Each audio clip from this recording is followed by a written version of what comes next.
Hello, good morning, students. Today I am going to teach you Standard 7th, Subject English, Lesson number 2.3 Abdul becomes a courtier.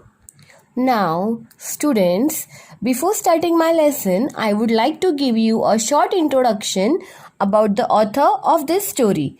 So, here on the screen, you are able to see that a picture of a woman called Pratibha Nath. Pratibha Nath is the daughter of the late Dr. K.C. Mehta. She was born and brought up in Agra. She did her MA in English from Agra University and got a gold medal at both BA and MA levels.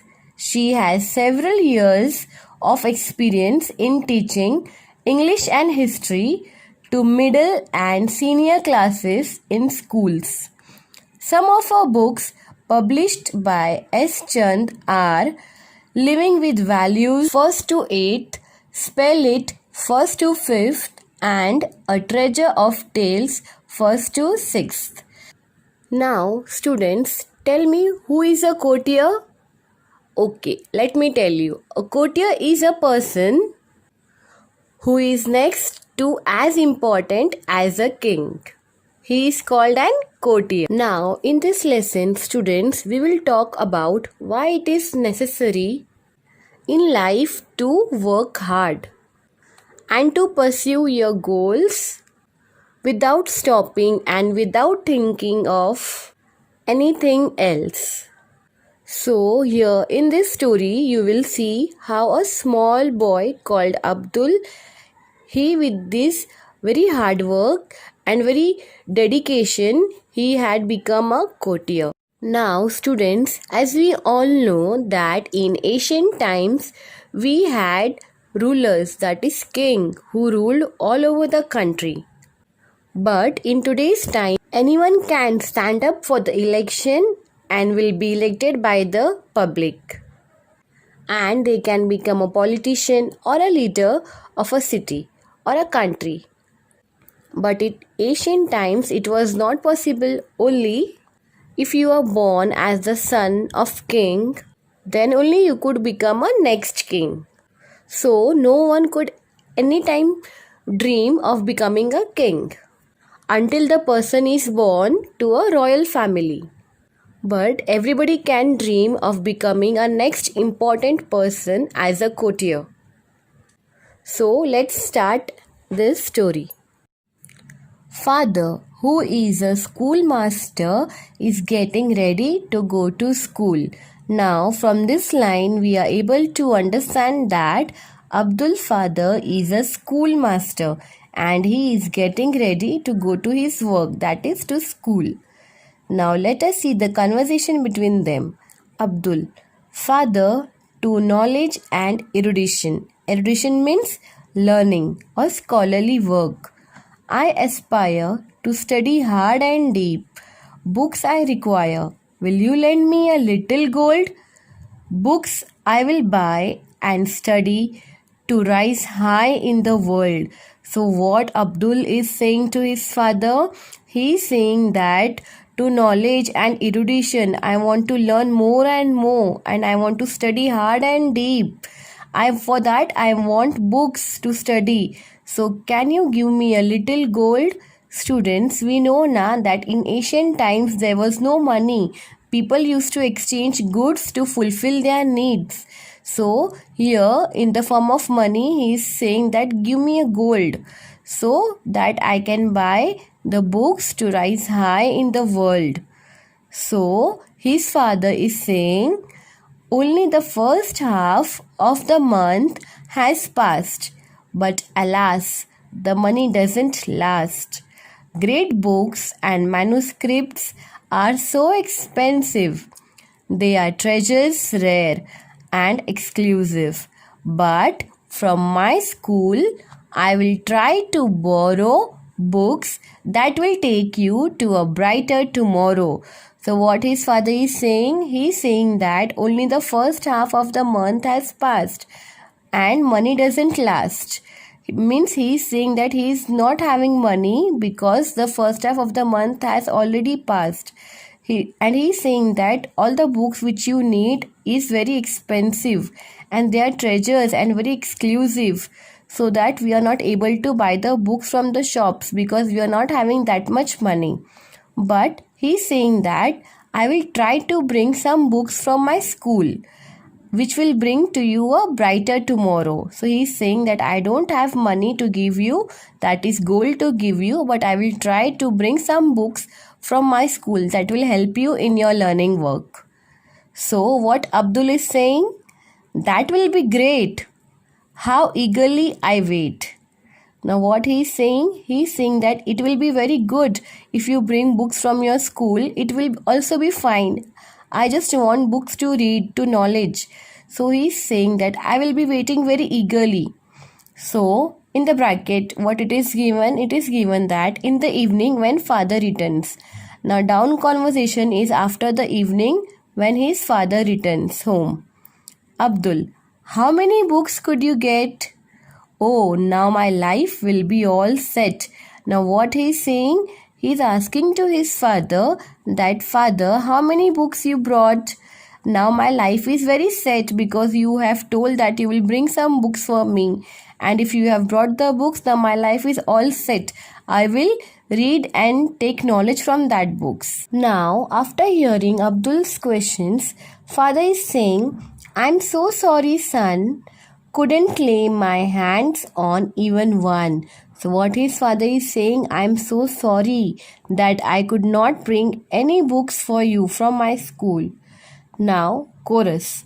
Poor Abdul is sad and dejected. Ponders why my wishes are thus rejected. Continues to do his daily course. Reads borrowed books in tens and scores. An idea then crosses his mind to serve the rich and get paid in kind. So after listening to his father's word, that is sorry, he cannot lay any books for him. So what Abdul is feeling? He is feeling very sad and very dejected. Means he is very dejected. And he is saying that why my all the wishes are every time rejected. Means before also I think he has been wishing for something, but all the wishes which he has been saying that it is always been rejected. Now what he is doing further, he is doing his daily course. Means what he used to do daily, he is doing the same work, reading books from here and there, taking books which are borrowed from someone else, and he is reading those books. But suddenly he got an idea. That idea crosses his mind. And what he has an idea, he got the idea to serve the rich and get paid in kind. Abdul approaches a rich merchant. Now Abdul went to a person who is very rich and who can give work to him. Abdul, I am a poor student. Give me a chance to serve. Observe my work. Pay only what I deserve. Now what Abdul is saying to that merchant, he is saying that I am a poor child. Give me a chance to work and you will pay only what I deserve. And observe my work. If you feel I deserve, then give me that work. Now, merchant, you appear to be smart. Be my clerk. I will pay you well if honestly you work. Now, what the merchant is saying? He is saying that you appear to be smart. Means you are seeming smart. So, become my clerk. Clerk means a person who keeps record.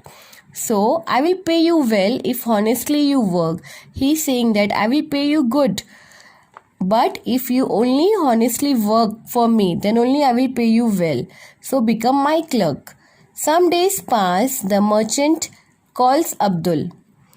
Means after some days, the merchant is calling whom? Merchant is calling Abdul. Merchant, I am pleased with your work and loving care. You are indeed a gem, quite rare. I will give you a reward if your demand is fair. So merchant is saying that I am very happy with your work and the loving care which you are doing in your work. He is saying that he is very happy with his work and he is very rare. He is indeed a gem, means he is like a diamond in his work. His work is very nice. So he is saying that I want to give you a reward, but only if your demand is fair. Let me see what your demand is. Abdul, very excited. May I now read the books in your store? Quench my thirst for knowledge. I need nothing more. Now Abdul, after listening that merchant is going to give reward to him, he got very excited. And in excitement, he said that I want to read the books which are there in your store. So it means where Abdul was working, he was working in the library where all the books are kept.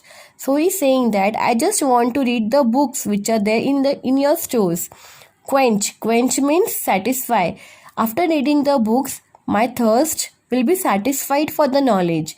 I need nothing more. I want nothing else. I just want to read the books. That is only my thirst. Chorus. Days passed by. He learned and learned, gaining the knowledge for which he yearned. Philosophy, astronomy, Arabic, and Persian. Abdul the scholar now is one in a million. Will he come to the emperor's notice? Will he be given an honorable office?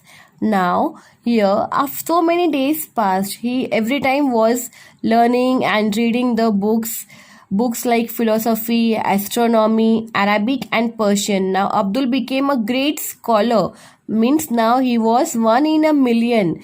Now, what here it is said, will he come in the notice of emperors? And will he be given a honorable office? Office means a responsibility or a position. So let us see further. Friend, news for you, Abdul. The emperor has answered your prayer. The royal Murgi Khana is now under your care. Now, one of his friend of Abdul is coming to him and he is saying, there is a news for you. The emperor had answered your prayer. He is saying that emperor has given the answer of your prayer. So you are given the royal Murgi Khana, which is under your care. Now what is Murgi Khana? It is a poultry farm. Abdul, what? The Murgi Khana for me, a scholar, intellectual, sagacious, astute, made a poultry keeper? Never mind, the chance I won't refuse. It is an opportunity, I will put it to good use. Now, after hearing the news from his friend, Abdul is saying, what? I am a great scholar, and what he has given me? He has given me a Murgi Khana. I am very intelligent, I am very wise, and he had made me a poultry keeper. But it's okay, I never mind. This is a chance. I will never refuse this. It is a golden opportunity for me. I will put it to a good use. I will do my job very nicely. I don't mind that Murgi Khana is given to a scholar. Whatever it is an opportunity for me. So I will take the opportunity into a good use. Thank you. Stay home and stay safe.